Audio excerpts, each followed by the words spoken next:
Hey everyone, so today I am doing a really fun look, kind of inspired by Wonder Woman, kind of not. I guess it just kind of worked out with my wig and headband and my shirt. But I also wanted to talk about some different things that have been on my mind lately about YouTube and the beauty community and everything in general. So we're gonna have a little chit chat today. So let's get started. So I am going to do a gray and burgundy look for you guys today. But I'm going to talk through my whole process. So I'm going to start with the Milani dark brown stay put brow color.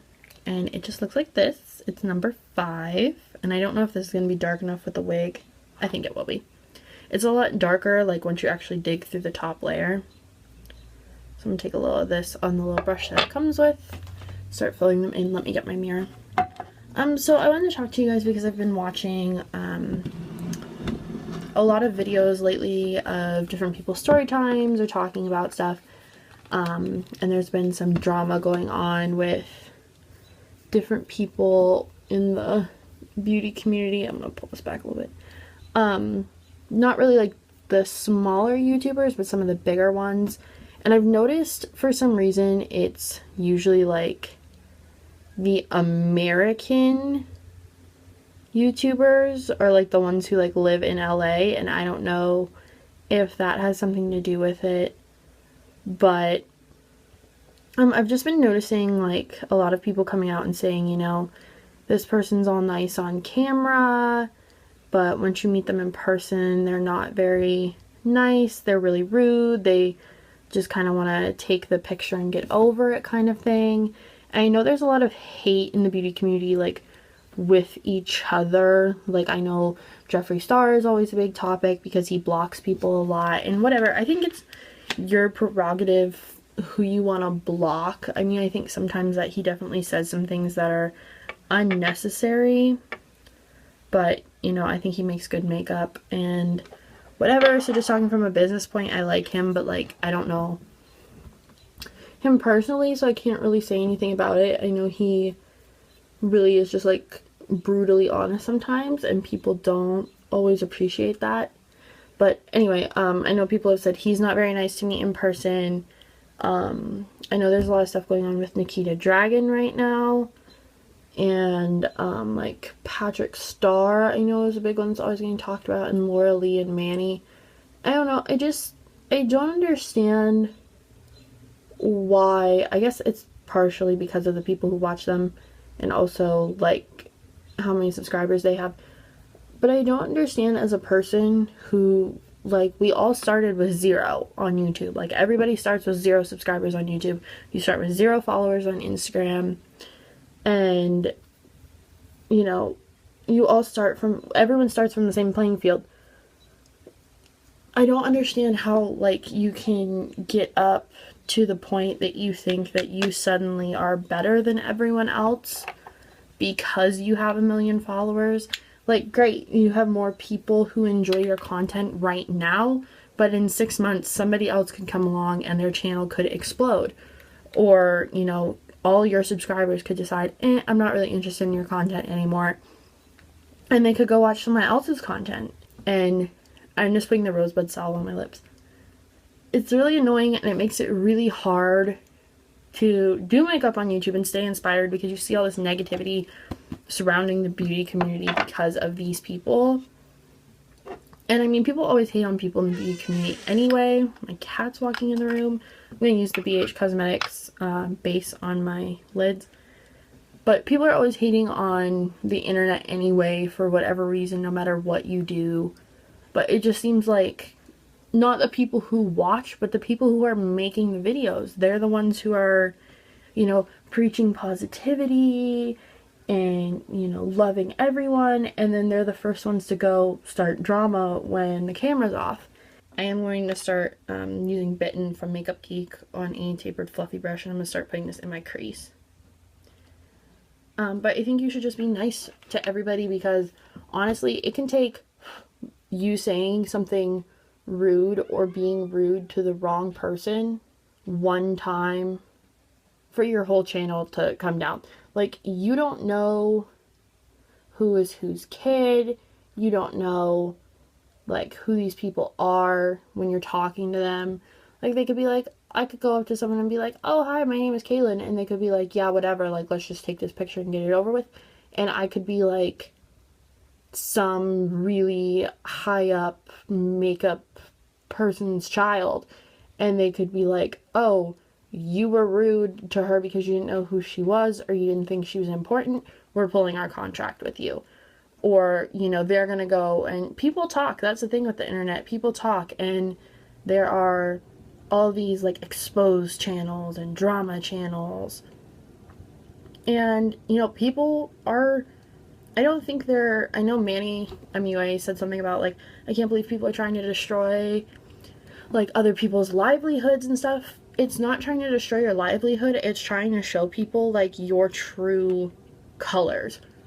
Because you have young people watching you and emulating you, and they think of you as a role model. So if you're going to be a jerk to people and act like you're a giant celebrity and, you know, you're up here and everyone else is down here, like, those little kids are going to think that that's how you're supposed to act. Now I'm going to use Bedrock from Makeup Geek on a little flat brush. But you know, I don't know, it just bothers me. The other thing that I really don't like, and I know Rich Lux talked about this, is this whole, like, fast makeup, fast fashion thing. Like, all these companies are pumping out brand new collections every 3 to 6 weeks. I don't understand how that happens. I mean, I guess if you have stuff in the works, then you can make all of these makeup products for every 3 to 6 weeks. But like he said, I think it devalues your brand, and I think that's 100% right. I have not ordered from ColourPop in a really long time because of that. They put out so much stuff recently, like, it's become overwhelming. And yes, it's very inexpensive still, except their brush set is like $99 or something like that, which I think is ridiculous. Because my friend Katie was like, you know, you can definitely go get better brushes elsewhere for cheap, and I completely agree. But I'm going over this with another coat just to make it a little more gray. I think it makes it really hard as a consumer to want to buy makeup, because it's kind of like you're constantly waiting. Like, before, like, when I first started, really the only people who were coming out with new collections, or it wasn't even new collections, it was like new, just one product, were the drugstore companies. And that's because, like, people were really using them and they were in high demand. Or it was like, you know, the Scandalized came out, well, everyone loved that, so they had to make a new version of it. And I'm just going to go into the Kat Von D True Romance palette, and I'm going to take this one at the top here, Ocean Sized, which is this, right? Yeah, Ocean Sized, which is this gray color, and pop it in the middle. Just pick up a little bit here. But when you come out, like, they came out with one product. It was one product over the course of how many months. And now it's like Kylie Cosmetics has, like, when she started out, it was like you never knew when the new one was gonna drop, so it was super exclusive and like everyone wanted it, and everyone still wants Kylie's makeup. I don't personally, but everyone wanted it. And now it's like every 3 to 6 weeks she has a whole new collection at any given point. And it's like, I just bought your old collection. Not that I buy her stuff. I would show you guys if I did, and I don't. But you know, you're like, oh, I bought my whole new collection. It's just, people are greedy. That's the thing that bothers me. Like, I guess that's another thing I like about Jeffree Star, is that he'll tease his collections ahead of time, but they don't actually come out for a certain amount. And I think it's just, his products are better quality. Like, I've tested some of them out. I'm just going to sharpen a little pencil here. This is a red pencil that I'm going to use as an eyeliner. That'll be good.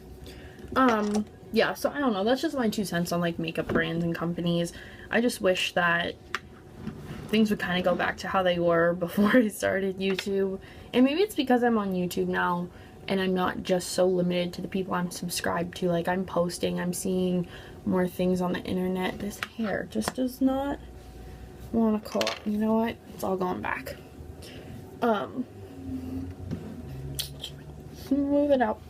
I don't know, maybe that's part of it. I'm also older, so I'm watching different content than I used to when I started. Because when I started, this is something I was actually talking about last night, how there's people that I don't watch anymore simply because they don't make quality content anymore. That's the one thing I can't stand too, is, I guess that's why I don't like Manny that much, is because it's like, he does some colorful looks, but a lot of the time it's rose gold and copper and a nude lip, and I get it, like, everybody has a different style, but when you're on YouTube, you have to create different content, because eventually people are going to get bored. Like, there's people that looks really cool, that I know were really big when I first got a YouTube back in like 2009, and now they've kind of faded off the face of the earth because they're not making videos. And I think that's something that I've talked to smaller YouTubers about that's really annoying, that we're all kind of fed up with, is, you know, if you're a big YouTuber, you can make crap content and still get a ton of views, where, you know, a small YouTuber can be making a new video, never the same look, never, and no, I'm not trying to be facetious and talk about myself, never the same look, never the same products, and they will never get recognition. I don't know, it's just very bothersome to me that this is the world we live in and the internet that we partake in.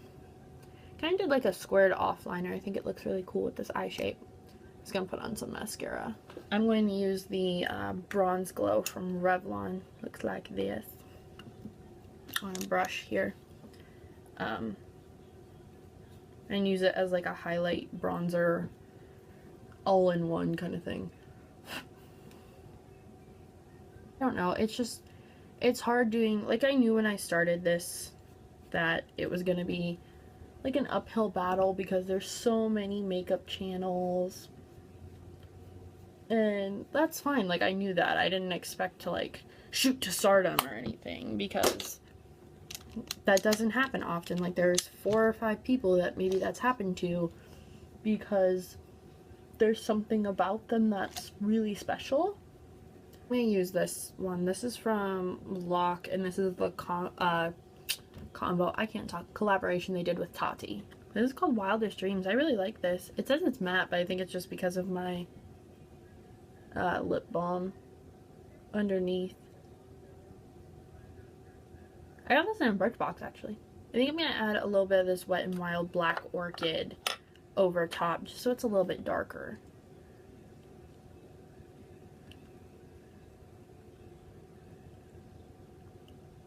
So that is the end of this video. I hope you guys enjoyed it. Please like, comment, share, and subscribe. And if you haven't checked out my last video, you can check it out right here. You can also subscribe just by clicking on my face right there, or maybe it'll be here. I haven't decided yet. And make sure you check out my summer makeup playlist, which will be listed right here. I hope you guys enjoyed this tutorial, and I'll see you guys tomorrow.